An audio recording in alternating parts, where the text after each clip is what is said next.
Quand on a 18 ans et qu'on est homosexuel en 2020, on commence à se poser des questions. On se pose des questions sur son avenir de la même manière qu'un hétéro.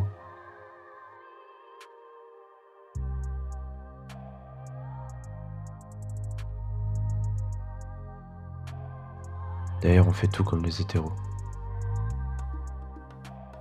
On se lève le matin, on va au boulot, on boit son café et on se passionne.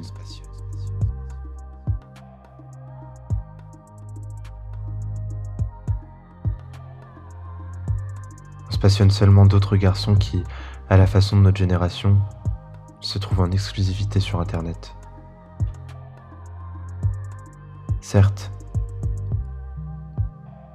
la possibilité d'une amourette à la Dolan se présente ça et là, mais encore une fois, à la manière de notre société matrixée par le nombre d'or, si on veut trouver l'amour sur Internet, un seul critère est marqué sur l'affiche, et on a intérêt à être beau et musclé, fier et déterminé à faire l'amour avec un grand A. Alors quand on a 18 ans et qu'on est homosexuel et pas forcément en adéquation avec les valeurs esthétiques de son temps, on se met en avant par des poses et des nudes. On s'objectifie pour être au moins l'objet de la convoitise d'un autre, et tout ça pourquoi ? Pour des garçons tous plus fatigués, tous plus beaux que les autres. De la beauté partout, absolument partout et sur des kilomètres. Des jolis garçons avec des belles jambes, des beaux yeux et des larmes rouges sang qui en coulent.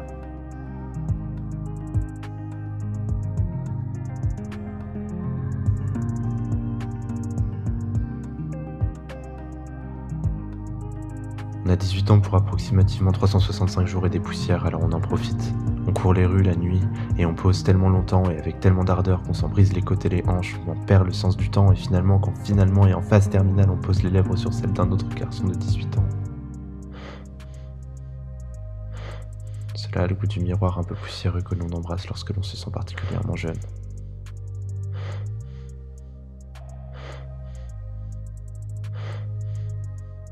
Ces garçons, ils sont si beaux.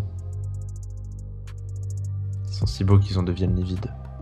Ils reflètent quasiment la peur qu'on a de se retrouver face au grand boss final du jeu, soi-même. On a 18 ans pour une durée limitée. On se sait produit qui pourrit encore plus vite qu'un carré de fromage qu'on oublie dans le frigo. Dans toutes les chansons, sur toutes les lèvres vieilles de plus tard que la date limite, on entend leur rengaine. Tu es jeune, et bientôt tu seras vieux, moche, aigri, sale, fatigué, douloureux. C'est la conscience physique d'Almodovar au prix d'une souffrance sans précédent et dont le seul facteur suivant est la mort.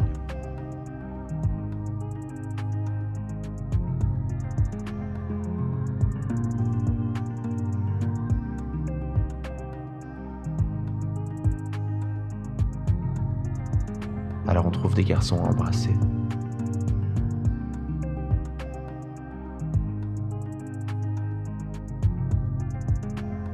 On les embrasse jusqu'à ce que la mort oublie qu'on est sur ces registres.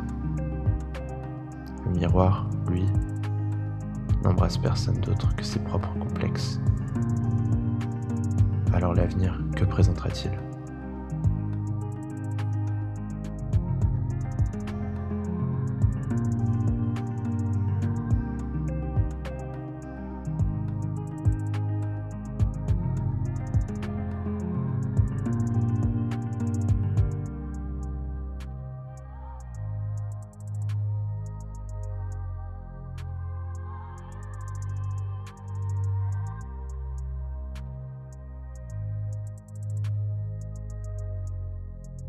Verrai-je dans 20 ans les mêmes garçons vieillis de ma jeunesse ?